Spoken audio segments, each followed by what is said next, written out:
তো চলো দেখে নাও মাননীয়া ঠিক কি বলছে। ডবল ডবল চাকরি হবে, ডবল ডবল শিক্ষা হবে, ডবল ডবল কাজ হবে। বিশ্বাস করুন মাননীয়া, মানে এতদিন আমি জানতাম যে আপনি খুব ভালো নেত্রী, কিন্তু এখন জানলাম, বুঝতে পারলাম যে শুধুমাত্র নেত্রী নয়, আপনি কিন্তু খুব ভালো অভিনেত্রীও। আপনি এই যে বলছেন ডবল ডবল চাকরির কথা, উন্নয়নের কথা, শিল্পের কথা, তো মাননীয়া বলছি যে ডবল ডবল চাকরি দূরের কথা, এই একটা চাকরি তো দিন।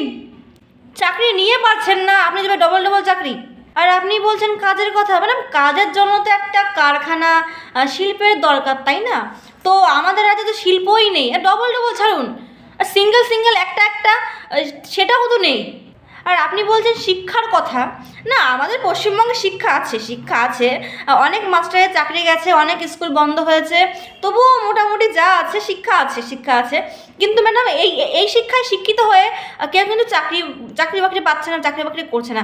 আর চাকরি থাকলে তারপর চাকরি করবে, আর চাকরির কথা বাদ দিন, মানে ভালো কিছু করবে। মানে আমি যা দেখছি যে যারা এই আপনার শিক্ষায় শিক্ষিত হচ্ছে ম্যাডাম, তারা দেখছি হয় তৃণমূলে ঝান্ডা ধরছে, আর না হলে মদের দোকানে লাইন দিচ্ছে।